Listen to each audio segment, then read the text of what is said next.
नमस्कार दोस्तों, मैं मनीष पांडे आपका स्वागत करता हूं अपने इस यूट्यूब चैनल पे। उम्मीद करता हूं आप सभी लोग स्वस्थ होंगे। दोस्तों, आज जो टॉपिक आपके समक्ष में लेकर आ रहा हूं वो है साइबर फ्रॉड से जुड़ा हुआ। वास्तव में साइबर फ्रॉड होता क्या है, हम इसके शिकार कैसे बनते हैं और इसके बचाव के क्या क्या उपाय हैं, मैं आपको अपने इस वीडियो में समझाऊंगा।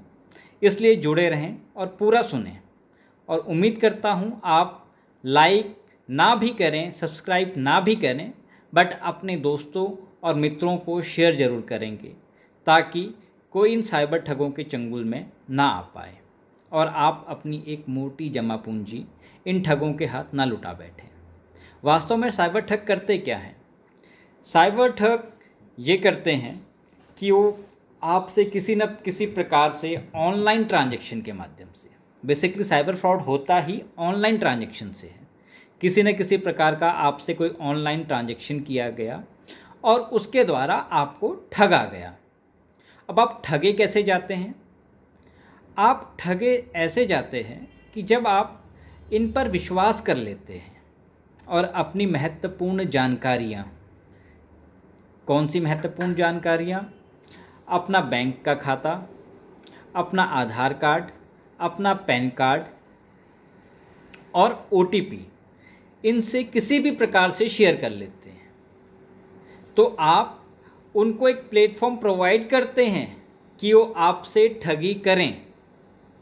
तो आपको क्या नहीं करना है, किसी भी अनजान व्यक्ति से कभी भी अपने बैंक खाते की डिटेल्स हो गई, अपना आधार कार्ड हो गया, अपना पैन कार्ड हो गया और रजिस्टर्ड मोबाइल नंबर जो आपका कहीं किसी बैंक में रजिस्टर्ड है, उसको कभी ना शेयर करें।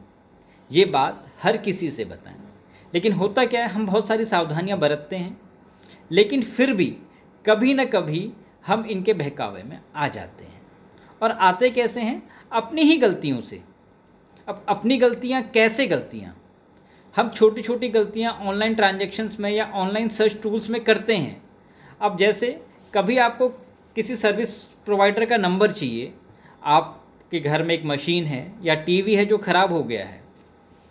अब आप उसकी शिकायत करने के लिए उसके जो वेब पोर्टल है उस पे जाने की बजाय गूगल पे सर्च करते हैं, वहाँ से कस्टमर केयर नंबर ढूंढते हैं। तो वहाँ से आपको ये ठग इसी उद्देश्य से बैठे होते हैं कि किसी ऐसे व्यक्ति का फ़ोन हमारे पास में आए जिसको हम ठगी का शिकार बना सकें। अब आप उसको जाने अनजाने कुछ ना कुछ अपनी डिटेल्स शेयर करते हैं और जहाँ से आपने उसको अपनी डिटेल शेयर की, वहीं से आप ठगी का शिकार होना चालू हो गए। फिर धीरे धीरे धीरे आपसे ऐसे संबंध बना लेता है कि आप उसकी बातों विश्वास करने लगते हैं और फिर फाइनली आप उसको OTP भी शेयर कर देते हैं। अगर OTP नहीं भी शेयर किया, बहुत सी बार आप अपने मोबाइल पे ऐसे सॉफ्टवेयर डाउनलोड कर लेते हैं कि उससे जो आपके मोबाइल का पूरा एक्सेस है, वो जो आदमी कहीं दूर बैठा हुआ है, आपसे कोसों मीलों दूर बैठा हुआ है, वो आपके मोबाइल के अंदर की एक एक चीज़ें देख लेता है। कैसे देख लेता है? बहुत सारे ऐसे सॉफ्टवेयर आते हैं, जैसे शेयर माई मोबाइल आता है जो आपकी स्क्रीन को दूसरे के साथ शेयर कर लेता है। उसमें होता क्या, आपको तो लग रहा है कि आपने अपने मोबाइल पे अपने बैंक का OTP या फिर बैंक का पिन या बैंक का पासवर्ड, यूज़र ID डाला, उसको दूसरा आदमी नहीं देख पा रहा, लेकिन वास्तव में वो आपके मोबाइल के अंदर छिप के आप जो जो चीज़ें डाल रहे हैं उन सब चीज़ों को कहीं दूर बैठकर देख रहा है। और ऐसा मेरे कुछ मित्रों के साथ भी हुआ, जिन्होंने गूगल प्ले स्टोर से कुछ ऐसे सॉफ्टवेयर डाउनलोड किए कि सब धीरे धीरे धीरे उनको फ़ोन पे ले गया और फ़ोन पे ले जाने के बाद उनसे कहने लगा आप 10 रुपये 5 रुपये ट्रांसफ़र करें। अब जब वो ट्रांसफ़र करने लगे तब उनको समझ में आया कि ये तो कहीं बैठ के हमारा मोबाइल देख रहा है। वो तो भला हो कि उन्होंने समय से इन चीज़ों को देख लिया और एक मोटी जमा पूंजी खोने से बचा ली। ऐसे ही क्या होता है कि हम सभी ने कहीं ना कहीं से इंश्योरेंस करवाया होता है या कोई ना कोई म्यूचुअल फंड हमारा चल रहा होता है। तो ये साइबर ठग कहीं ना कहीं से आपका डाटा ले लेते हैं और फिर आपको फ़ोन करके बताते हैं कि आपके इतने क्रेडिट बचे हुए हैं, इतने पॉइंट्स बचे हुए हैं, या फिर इतनी किस्तों का पैसा आपको दिया नहीं गया, ये आपको भुगतान होना था। इस प्रकार से आपको नए नए प्रलोभन देते हैं। कभी आपसे कहा जाएगा कि आपका एटीएम ब्लॉक होने वाला है, कभी आपसे कहेंगे आपका खाता ब्लॉक होने वाला है, कभी कहेंगे आपके मोबाइल नंबर की वैधता ख़त्म होने वाली है। ये सारी, या फिर किसी सरकारी स्कीम के बारे में आपको जानकारी देंगे कि ये आपको दी जानी थी, इससे आप वंचित रह गए हैं, ये आपको नहीं मिली है, हम आपको दिला रहे हैं।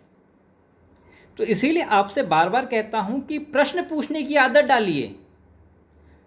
जब आप प्रश्न पूछने की आदत डालेंगे तो इन सारी चीज़ों से आप खुद को सुरक्षित महसूस करेंगे।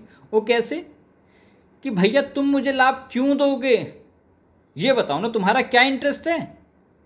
कभी आपने उससे पूछा भैया मेरा एटीएम ब्लॉक हो जाएगा, नुकसान मेरा है, बैंक में मैं भागूंगा, मेरे बैंक ने मुझे फ़ोन नहीं किया, मेरे बैंक के यहाँ के अधिकारी ने मुझे नहीं बताया, तुम कोसों दूर बैठे हुए मेरी चिंता क्यों कर रहे हो? बंद हो जाएगा तो मैं बैंक भागूंगा भैया, बैंक में जाके खुलवा लूँगा।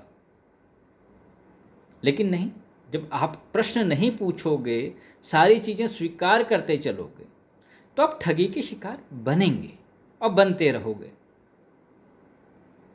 क्योंकि ये ठग ऐसे मोबाइल नंबरों का प्रयोग कर रहे होते हैं जिनको ट्रेस कर पाना बहुत मुश्किल होता है, जिस कारण आप बहुत सी बार पुलिस प्रशासन पे कहते हैं कि आपने शिकायत की और उस शिकायत का किसी प्रकार से निवारण नहीं हो पा रहा। अब आप उस बेचारे पुलिस इंस्पेक्टर या फिर पुलिस उसके जो है आपके मुकदमे को देख रहा है, उसकी जगह पे खुद को रख के देखिए। होता क्या है, आप बैठे नैनीताल हैं या आप दिल्ली बैठे हैं, आपने पैसा ट्रांसफ़र किया कलकत्ता में किसी खाते में, वो विड्रॉ हुआ मद्रास में जाके कहीं। अब वो पुलिस इंस्पेक्टर कहाँ जाएगा? चेन्नई जाएगा, मद्रास जाएगा, कलकत्ता जाएगा, आसाम जाएगा, कहाँ जाके ढूंढेगा उसको? उस अदृश्य आदमी को कहाँ जाके ढूंढेगा? और हमारे पास आज इतनी बड़ी टेक्नोलॉजीज़ नहीं है, इतनी एडवांस टेक्नोलॉजी नहीं है कि हम उन कॉल्स को ट्रेस कर लें, उनको जो जहाँ से वो बैठ के विड्रॉ कर रहे हैं उनको तुरंत जाके पकड़ लें। तो ये सारी टेक्निकल त्रुटियां हैं जिनको इतने जल्दी भरा नहीं जा सकता। तो इसलिए ज़रूरी है कि आप इन सब चीज़ों से बचें। बचाव ही सुरक्षा है। तो इसलिए आपके पास कोई भी ऐसा फ़ोन आए, कभी भी फ़ोन आए आपके किसी रिश्तेदार के पास पे, जिसमें आपको ये कहा जाए कि साहब आपके घर पे हम टावर लगा देंगे। भैया आपसे फ़ोन करके पूछा जाता है कि आपकी खाली ज़मीन है, हम आपके यहाँ पे टावर लगा देंगे। जैसे आलू सब्जी बेच रहा हो, तरकारी बेच रहा हो कि भैया सब्जी ले लो, सब्जी ले लो, वैसे ही वो कहते हैं टावर ले लो, टावर ले लो। और आप सोचते हैं वाह भाई मुझे तो 2.5-3 लाख रुपए एक मुश्त मिल रहे हैं और महीने के 40-50 हज़ार रुपये मिलेंगे। तो आपने उससे कभी पूछा कि भैया तू मेरे ही यहाँ पे टावर क्यों लगा रहा है पूरे गाँव में, और मुझे फ़ोन करके क्यों बता रहा है? नहीं, आप उसकी बात में ये कह के विश्वास कर लेते हो कि मैं अगर पड़ोसी को बता दूंगा तो वो टावर लगवा लेगा, और इसी टावर के चक्कर में आपका अपना नुकसान होता है और एक बहुत बड़ी जमा पूंजी आप खो देते हैं।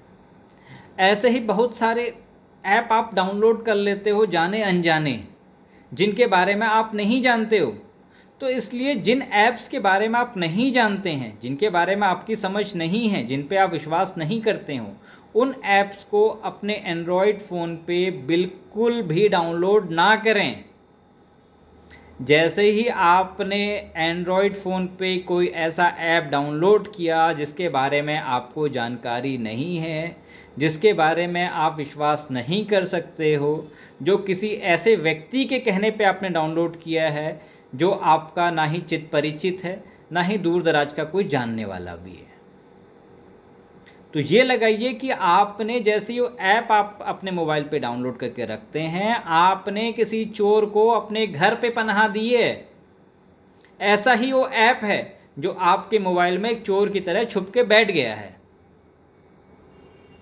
और जैसे ही आप अपने बैंक ट्रांजैक्शंस करेंगे वो तुरंत देख लेता है कि इन्होंने धन संपदा कहाँ छुपाई है, उस ताले की चाबी कहाँ है, और आपकी नज़र हटी नहीं और दुर्घटना घटी नहीं। तो इसलिए किसी भी प्रकार के प्रलोभन पे बहुत सी बार ऐसे मैसेजेस भी आते हैं कि अंकल मेरा मोबाइल नंबर पहले ये था, अब ये मोबाइल नंबर हो गया है, मुझे सरकारी नौकरी में ये फॉर्म भरा हुआ है, इसमें OTP आपके मोबाइल पे आया है, तो प्लीज़ मुझे बता दें, मेरी जीवन का सवाल है, वरना मेरा पूरा जीवन बर्बाद हो जाएगा। और आप मानवता के नाते उसको ओटीपी बता देते हैं। बट वास्तव में हुआ क्या होता है कि उसने कहीं से आपके बैंक के खाते के विवरण निकाल लिए होते हैं और वो ओटीपी आपके उस मोबाइल पे आया होता है, बस उसको वही डालना है और विड्रॉ कर लेना है।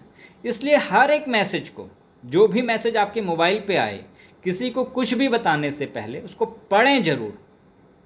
और पढ़ें ऐसा भी नहीं कि चिल्लाकर, क्योंकि मैंने रिसेंटली एक ऐसा इंसिडेंट भी देखा कि एक महिला जिसकी बेटी पैदा हुई थी हाल फिलहाल में, उसके पास किसी ने फ़ोन किया कि साहब आपको सुकन्या धन योजना में कोई सरकार की स्कीम है जिसमें महिलाओं को जो है, महिलाओं को बच्ची पैदा होने पर कुछ लाभ प्रदान किए जाते हैं, आपको लाभ प्रदान किया जाना है। चूँकि आपने उस टाइम पे सारी डिटेल्स नहीं बताई थी, इसलिए हम बता रहे हैं, और आपके खाते में ये पैसे ट्रांसफ़र हो जाएंगे। आपके मोबाइल पे एक मैसेज आया होगा, बस उसको पढ़कर हमें बता दें। तो उन महिला ने जैसा मैसेज आया था वैसे ही पढ़ के बता दिया। अब उसमें वो 4 डिजिट भी थे जो उसने उनको बता दिया। अब उन्होंने 4 डिजिट डाले और उनके खाते से धनराशि साफ।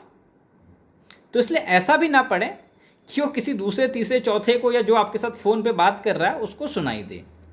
पढ़ें, अपने मन पे देखें। आपको किसी प्रकार का संशय हो 10 बार किसी से कंफर्म करें, 10 बार पूछें, और आपको लगता है कि ऐसा कुछ है, तुरंत अपने नज़दीक के साइबर सेल में या पुलिस में तुरंत शिकायत करें इसकी। आप शिकायत करेंगे तभी जाके ऐसे लोगों का मनोबल टूटेगा। अगर आप चीज़ें छुपाएंगे कि साहब मेरे तो टावर लग रहा है, पड़ोसी के नहीं लगेगा, मेरी तो 5 करोड़ की लॉटरी खुल गई है, 10 करोड़ की लॉटरी खुल गई है, और केनिया से, जिम्बाब्वे से मुझे चेक देने गूगल से कोई आ रहा है, तो साहब फिर आप ही की जमा पूंजी जाएगी। इसलिए आपको जब भी डाउट हो तुरंत अपने किसी रिश्तेदार से, चित परिचित से, जानकार से पहले सलाह ले लें, उसको बताएं। और जो आपको फ़ोन कर रहा है उससे पूछें कि भैया क्यों मुझे फ़ोन कर रहे हो, क्या लाभ है। बिना लाभ के आप क्यों मुझे ये सेवा प्रदान कर रहे हो। और ऑनलाइन आप जो भी काम करें, जो जिस भी चीज़ से आपका काम है, किसी बैंक से काम है, किसी कंप्यूटर की कंपनी से काम है, किसी मोबाइल की कंपनी से काम है, उनके जो रजिस्टर्ड साइट हैं उसमें जाएं, वहाँ से सारे काम करें। आप करते क्या है कि गूगल में कुछ डाला और वहीं से काम चालू कर देते हैं। होता कि बहुत सी प्रॉक्सी साइट्स बनी होती है, उनकी डुप्लीकेट साइट्स, तो आप उस झांसे में आ जाते हो। बहुत सी बार इनकम टैक्स रिफ़ंड के चक्कर में आपको फ़ोन किया जाता है कि साहब आपका इतना इनकम टैक्स रिफ़ंड है और आप इतने इतने रुपए दे देंगे तो हम आपका इतना इनकम टैक्स रिफ़ंड कर देंगे। तो साहब आज तक इनकम टैक्स रिफ़ंड ऑफिसर कोई किसी को फ़ोन करके बताता है? ये चीज़ आपको पता है, लेकिन आप छोटे से लालच के चक्कर में अपनी एक बड़ी धनराशि खो देते हो। तो इसलिए मेरा आप सभी से निवेदन है कि जहाँ इस बेरोज़गारी के दौर में काफ़ी सारे लोग बेरोज़गार हुए हैं, कई सारे युवाओं ने एक गलत रास्ता चुना है, उसके शिकार होने से आप बचें, खुद को सुरक्षित रखें, अपनी एक बहुमूल्य धनराशि को बचा कर रखें, ताकि किसी ऐसे व्यक्ति के हाथ ना चढ़ जाए जिसको ढूंढना नामुमकिन हो। तो इसलिए आशा और उम्मीद करता हूँ कि मेरे इस बताए हुए सुझावों पर आप अमल करेंगे और अपने दोस्तों और मित्रों से ये सारी बातें साझा करेंगे। मिलते हैं अगली बार फिर किसी नए टॉपिक पर, फिर आपको किसी नए टॉपिक पर थोड़ा सा प्रकाश दूंगा। तब तक के लिए नमस्कार, धन्यवाद, जय हिंद, जय भारत।